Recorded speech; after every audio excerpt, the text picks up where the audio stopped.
Ibu akan mensimulasikan pembelajaran tematik integrasi dengan kelas 4 dengan muatan materi IPA dan juga bahasa Indonesia. Hai anak-anak hebat, Assalamualaikum, selamat pagi. Gimana kabarnya semua hari ini? Sehat? Alhamdulillah sehat semua ya. Ya, hari ini siapa yang tidak hadir? Coba on cam semua, kayaknya kok belum pada on cam semua ya. Belum siap ya ikuti kegiatan belajar kita ya. Sepertinya hadir semua, alhamdulillah. Seperti biasa, sebelum kita mulai belajar, mari kita baca doa terlebih dahulu. Silakan ketua kelasnya dibuka. Oke, biar belajar kita tambah semangat. Kemarin sudah menyanyikan lagu Satu Nusa Satu Bangsa. Nah, hari ini kita akan menyanyikan lagu dari Sabang sampai Merauke. Hitung ya. 1, 2, 3.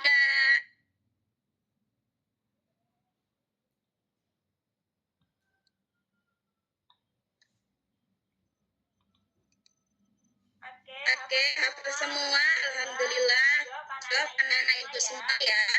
Nah, sebelum itu ibu tanya, siapa yang masih ingat dengan materi kita minggu yang lalu kita sudah membahas tentang apa? Iya, betul sekali. Kemarin kita sudah belajar tentang bunyi. Nah, apa itu pengertian bunyi? Coba ada yang masih tahu nggak? Ada yang masih ingat nggak?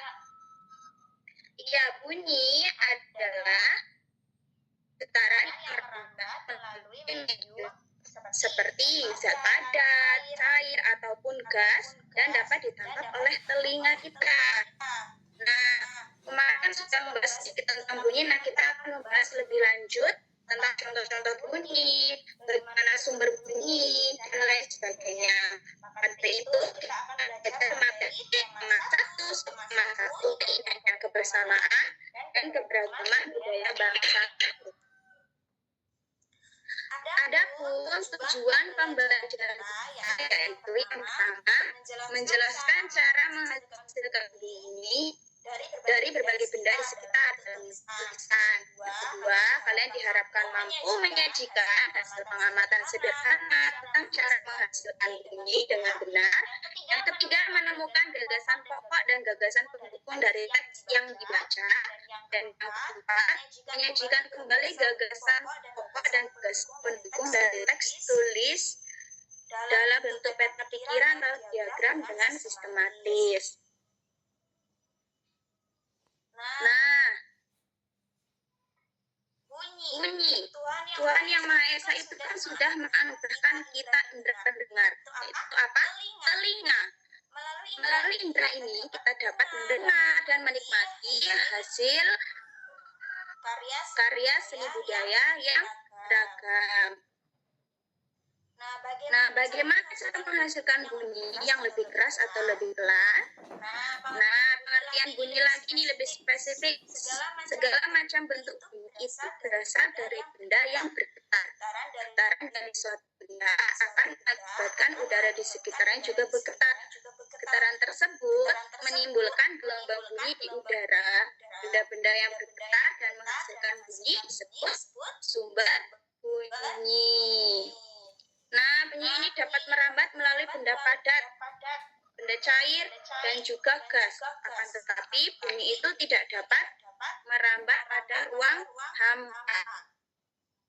Apa saja, Bu, contoh-contoh bunyi merambat melalui benda padat itu? Yang pertama, kita bisa mendengar suara detak jam dinding saat telinga kita ditempelkan ke dinding. Di sekolah ataupun di rumah kalian pastikan ada ya punya jam dinding ya di rumah. Nah, itu bisa kita praktekkan, kita coba tempelkan telinga kita ke dinding. Nah, itu kita akan mendengar suara detak jam dinding itu. Atau main telepon kaleng dengan benar. Nah, yang kedua melalui benda cair apa saja contohnya? Mendengar bunyi yang dihasilkan dari tumpukan batu di dalam air saat kita berada di luar air ataupun saat menyelam. Yang ketiga, melalui benda gas kita dapat mendengar suara orang berbicara. Nah, contohnya saat ini bukan sedang menjelaskan, sedang ceramah tentang materi kita hari ini. Jadi kan kalian bisa mendengarkan bunyi ketika berbicara ataupun suara musik melalui udara di sekitar kita.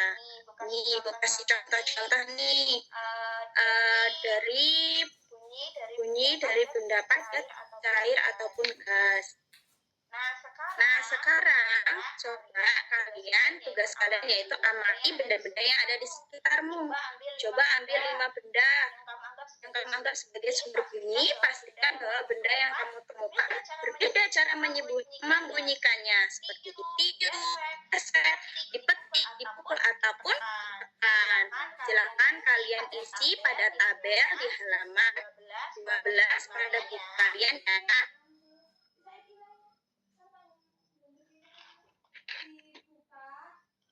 Nah, sebelum kita lanjut ke materi selanjutnya, Ibu mau kasih ice breaking dulu lah biar tidak kayaknya ada yang ngantuk ya. Coba kita ice breaking dulu. Ikutin Ibu ya, kita tepuk fokus namanya. Tepuk fokus. Melihat, mendengar, mengingat, fokus. Oke, sudah fokus semua ya. Nah, ini Ibu kita lanjutkan. Coba kalian buka di buku kalian pada halaman 1 sampai dengan 2 berjudul yaitu teks pawai budaya.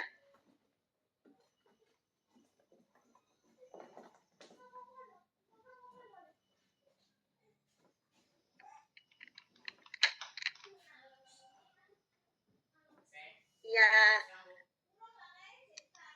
setiap bacaan itu kan biasanya terdiri dari beberapa paragraf, betul tidak? Tadi di teks pawai budaya tadi yang sudah dibaca ada berapa paragraf? Iya, betul sekali, ada 5 paragraf. Nah, setiap paragraf ini memiliki gagasan pokok yang didukung oleh gagasan pendukung. Apa itu Bu gagasan pokok? Ada yang tahu? Iya, betul sekali. Gagasan pokok adalah ide utama yang dibahas dalam suatu bacaan. Dapat berupa kalimat inti ataupun berupa pokok paragraf. Nah, apa gagasan pokok dari teks pawai budaya tadi? Ada yang tahu nggak? Coba tunjuk tangan. Iya, gagasan pokok dalam sebuah teks paragraf itu bisa terletak di awal, di tengah, ataupun di akhir. Nah, dari teks pawai budaya tersebut, gagasan pokok atau utamanya terletak pada paragraf pertama, yaitu tentang apa? Menjelaskan tentang kebudayaan di Indonesia yang sangat beragam, kaya, dan juga mengagumkan. Yang kedua, gagasan pendukung. Gagasan pendukung adalah uraian atau tambahan informasi untuk gagasan pokok. Jadi kalimat penjelasnya, kalau tadi kan di paragraf pertama menjelaskan tentang kebudayaan di Indonesia. Nah, kalau gagasan pendukungnya itu kebudayaan Indonesia apa saja. Nah, dari seperti penjelasan tentang pakaian adat. Nah, Indonesia itu kan terdiri dari banyak sekali keberagaman budaya ya, dari pakaian adatnya, contohnya tadi baju dari terus alat musiknya, tadi alat musik yang digunakan ada cengceng namanya dari Bali, terus juga penjelasan mengenai ciri khas dan setiap rombongan yang berpartisipasi dalam pawai, seperti rombongan dari Maluku yang memimpin di barisan depan, terus juga gagasan pendukung detail tentang suasana pawai dan kegiatan yang ditampilkan. Tadi sepertinya Ibu ada paragraf dari teks pawai budaya. Ada sebuah penggalan teks budaya Bali yang terkenal karena bunyi musiknya yang berbeda. Rombongan dari Bali membunyikan alat musik daerahnya, namanya apa tadi? Iya, betul sekali, cengceng namanya. Bagaimana cara memainkan alat musik cengceng ini? Coba ada yang tahu nggak? Tadi dibaca apa belum? Betul sekali. Caranya memainkannya yaitu dengan dipukulkan atau dibenturkan satu sama lain. Alat musik cengceng itu seperti Ibu contohin ini pakai piring ya. Ini bukan piring beling kok aman. Contohnya dipukulkan satu sama lain. Jadi kalau cuma kayak gini kan kita nggak bisa menghasilkan bunyi. Caranya harus dipukulkan. Apakah terdengar bunyinya? Halo? Ya, terdengar Ibu. Iya, betul sekali. Kalau alat musiknya jika kita diamkan saja apakah berbunyi? Tidak. Jadi kita perlu sumber bunyinya diapakan? Apakah dipukul, petik. Nah, ini contohnya kita pukulkan jadinya berbunyi seperti itu.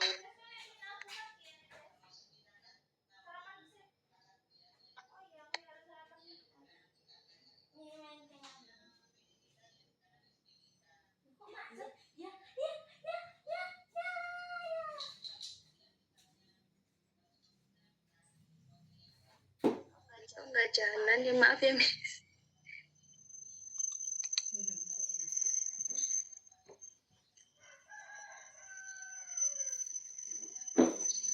Nah, tadi kan Ibu sudah jelaskan. Sekarang tugas kalian coba buatlah peta pikiran dalam bentuk diagram seperti peta konsep mengenai gagasan pokok dan gagasan pendukung dari teks pawai budaya di atas tadi. Tadi kan Ibu sudah jelasin tuh seperti gagasan pokoknya apa, gagasan pendukungnya apa.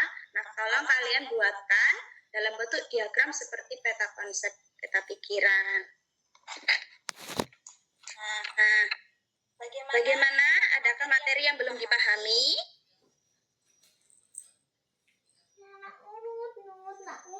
Nah, jadi kesimpulannya, hari ini kita belajar tentang apa saja?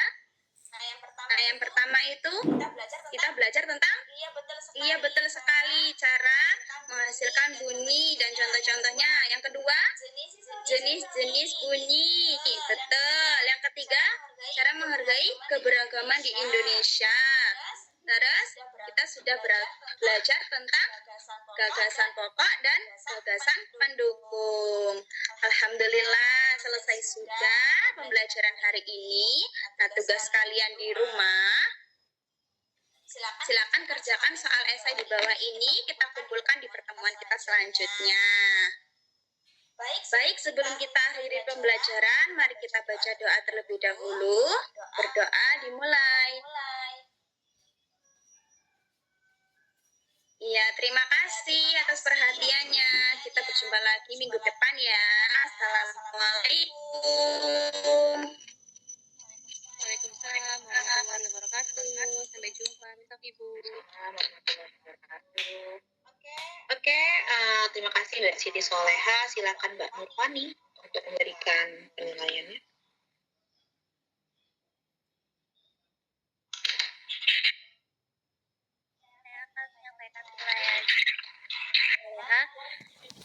Sudah bagus, sudah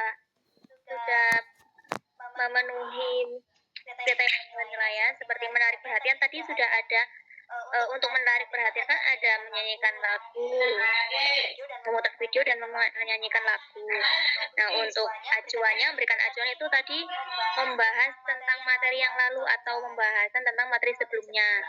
Dan untuk pembuatan kaitan itu menjelaskan tujuan pembelajarannya. Nah, untuk penjelasan konsep, data, fakta, prinsip, dan contoh.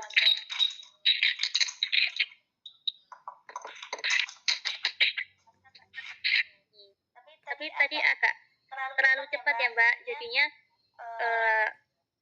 terlalu sedikit mendapatkan umpan balik dari siswa. Untuk yang selanjutnya tanya jawab, sudah ada tanya jawab tadi.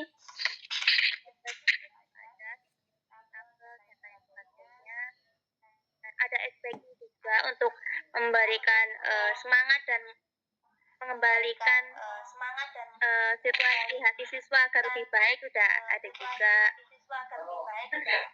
Terus sudah ada peninjauannya juga, evaluasi atau menanyakan kembali materi apa sih yang dipelajari hari ini di akhir pembelajaran, dan ada tugas rumah juga. Mungkin Cukup sekian penilaiannya.